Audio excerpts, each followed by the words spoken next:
You know what I like?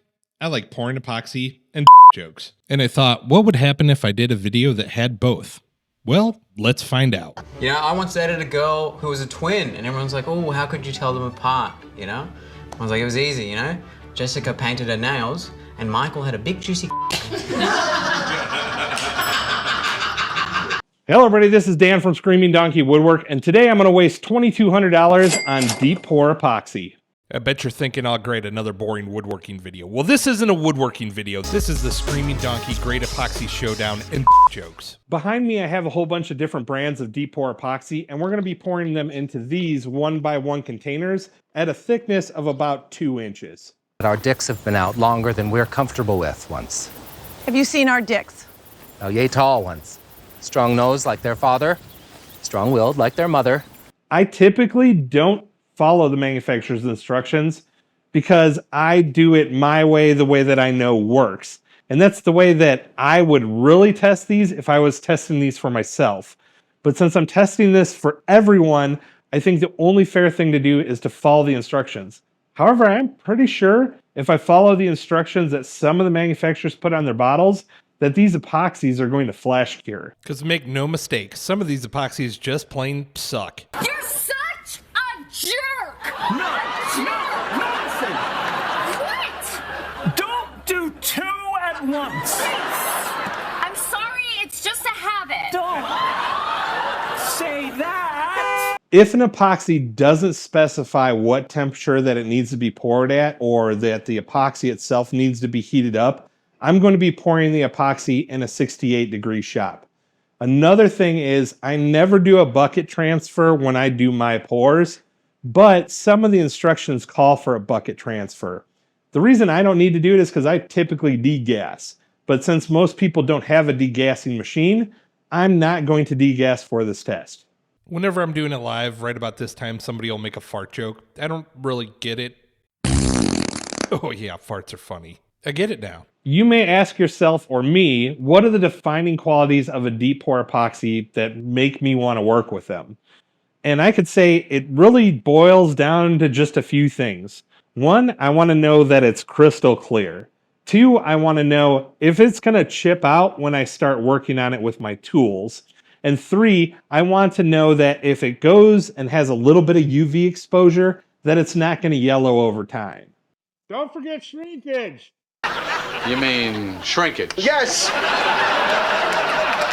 Significant shrinkage. Yeah, absolutely. Don't forget shrinkage, because shrinkage plays a vital role in making epoxy slab tables. Shrinkage will cause your wood to cup and bow because it pulls the fibers of the wood in. Anita Dick and I are concerned that our little dicks have been bitten by the good time bug. And while dicks have been known to slip out on occasion, our fear is that our dicks have been out longer than we're comfortable with once. Ideally, you would have an epoxy that doesn't shrink at all, but that doesn't really exist. Epoxy is going to shrink as it cures. Now, there's ways to deal with that shrinkage when creating your epoxy slab table. I'm not really going to go into them here, but we're going to test how much this epoxy actually shrinks as it cures. I guess the only thing to do now is to mix up a ton of epoxy and pour it into little pails. I'm starting off with some Total Boat Fathom, which is the choice epoxy of Epoxy Jesus, also known as Cam from Blacktail Studio. Next up is Eco Epoxy, who's been in the game as long as I've known about it.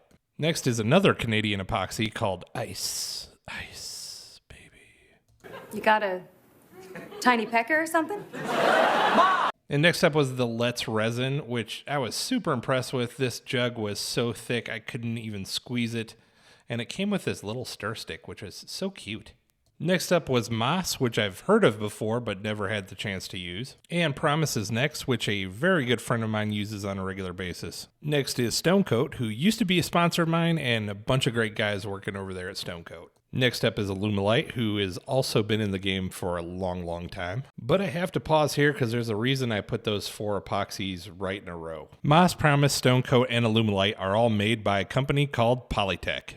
I Googled this later, but I figured it out because all of the manufacturing addresses were the same. I don't necessarily think this is a bad thing with evil AI-generated corporate executives laughing in front of a factory polluting the atmosphere, nor do I think it's part of the deep epoxy state. I just thought it was something noteworthy that I figured out by looking and seeing that all of them were made at the same factory. At least they're all made in the USA, so that's something good. The next epoxy is Ultra Clear, because obviously Ultra Clear is better than Super Clear.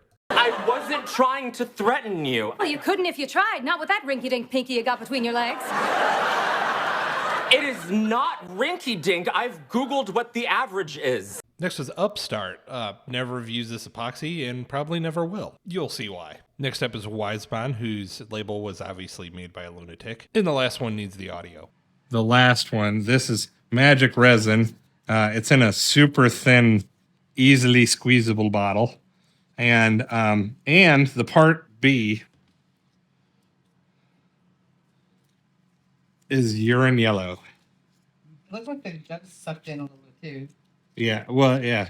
So the next thing to do is mix up all the epoxy, and I literally sat there, read the instructions on each one, followed the instructions on the mixing. Some of them required switching containers, but I just followed the instructions to the letter. Some said mix 3 to 5 minutes. Some said mix a solid 5 minutes. But I can tell you this much, it took me all day to mix up all this epoxy. It is important to note that Ultra Clear was disqualified because its instructions said it couldn't be poured more than 1 inch. So had to move on there. Hey, Lois, guess what? I had them do that 2-wiener operation on me. You what?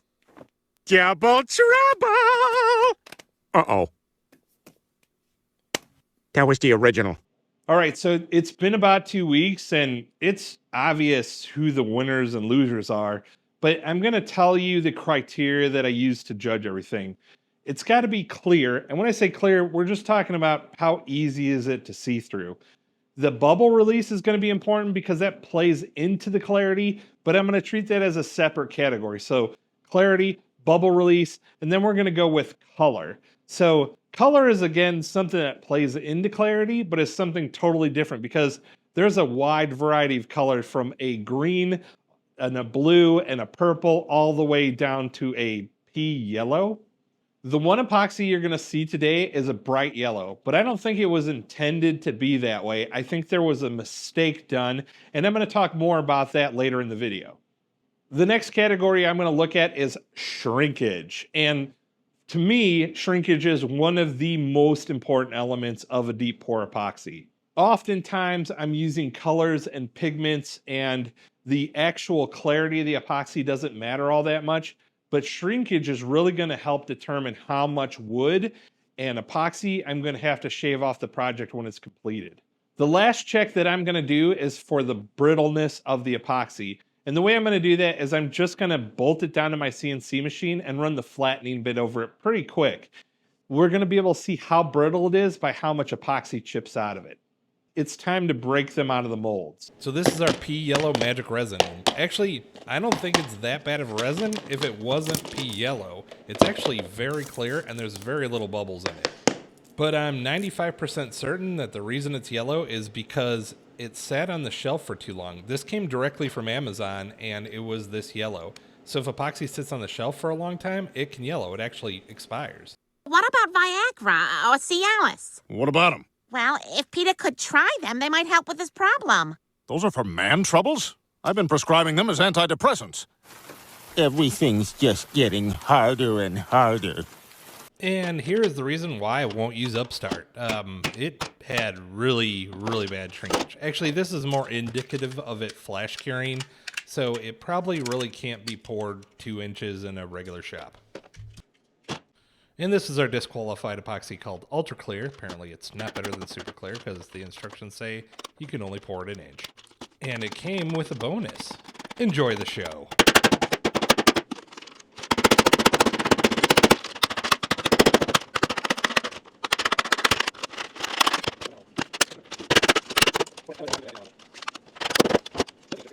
All right, stand back, Lois. Oh, my. Well, no wonder he's always slouching. How the hell did this happen? I'm supposed to be the man of the house. must be so ashamed of me. Oh, Peter, I care as much about the size of your penis as you care about the size of my breasts. Oh my God! All right, so this is my first time using ice epoxy. Just wasn't impressed. Lots of bubbles. The clarity wasn't all that great. And the shrinkage was a little worse than average. So for all these you see with lots of bubbles in them, I have no doubt I could have done them with no bubbles in them if I would have done them my typical way. All right, this is Epoxy. I used to talk a whole lot of smack about Epoxy, but I think they changed their formula because it looks a little better than it did last time, though there were still some bubbles and the clarity could have been a little bit better. My issue with Epoxy had more to do with how quickly it ended up yellowing when I used it. All right, this is the Luminite, the first of our Polytech epoxies. They're pretty clear, but they have lots of bubbles in them. I can get those to release. I used Stone Coat for a long time. All of the Polytech ones were virtually identical. I think there were some variations in color, but for the most part, they had the same amount of shrinkage, same amount of bubbles in them, everything. Now, the super clear one was really interesting. I don't know if they changed the formula, but I definitely got way more bubbles than I ever have before. And I got a good whiffer, and it smelled a little different, too, than the last time I remember using it. The next step was the Total Boat, and it is clear to see why Epoxy Jesus switched to it. And just as I remember, the shrinkage on Total Boat is just a little bit worse than average.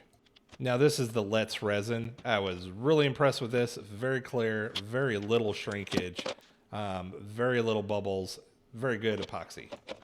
And last but not least is my very own Wisebond epoxy. Very clear, very good bubble release. You might notice that it has a slight purple hue to it. That's because of me. I'm pretty sure I make more clear top tables than anyone, and I do notice that the ones with a slight purple hue to them look a lot more like glass. So when Wisebond asked my opinion, I told them, slight purple hue is better.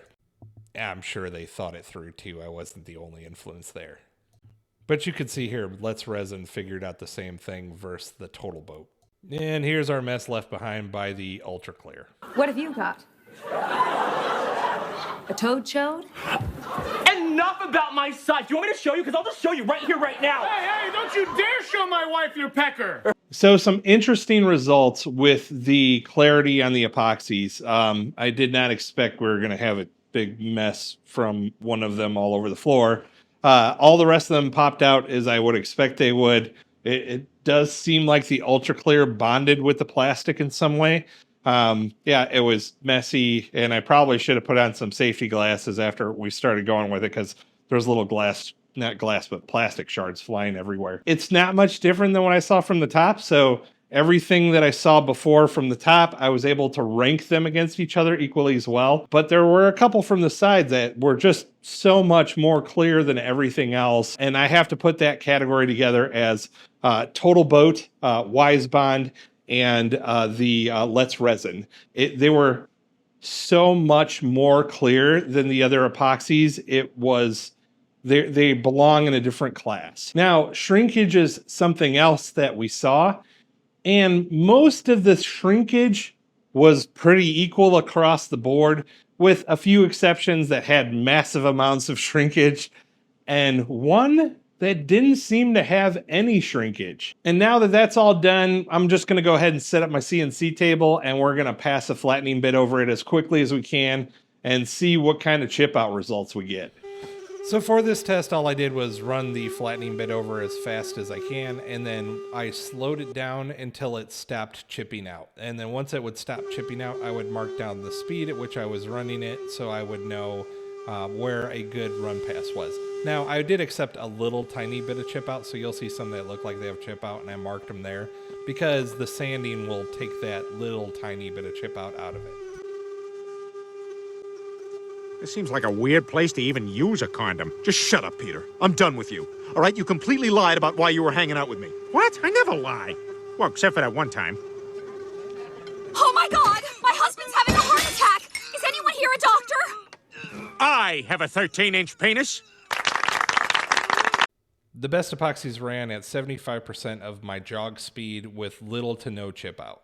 The cut depth I used was 0.05 of an inch. Now, I highly suspected that hardness was going to be a direct inverse correlation to brittleness. And we did get a durometer and test some of these. And I found that it was a direct inverse correlation. So the softer the epoxy was, the less brittle it was. But even the softest epoxy was harder than hard maple. All right, so here are our results. And obviously Wisebond is the clear winner, with a close runner-up to the Let's Resin. And here's my surprise results, because last time I saw this test done, Super Clear was definitely at the top of the list. And another surprise was the Magic Resin. I think had it not been expired, it would have performed very well in this test. I wasn't a big fan of the bottle that they sent it in, but the bottle had no bubble in it, so that's probably good. And the ones that I'll steer clear of are the Ice Cast, the Ultra Clear, and the Upstart. Now, I'm not saying that any of these products are any better than the others. These are my independent tests, and God knows I could have screwed something up. So if you don't trust my testing, I encourage you to do your own. That's good. Hit stop. Container at a height, at a thickness.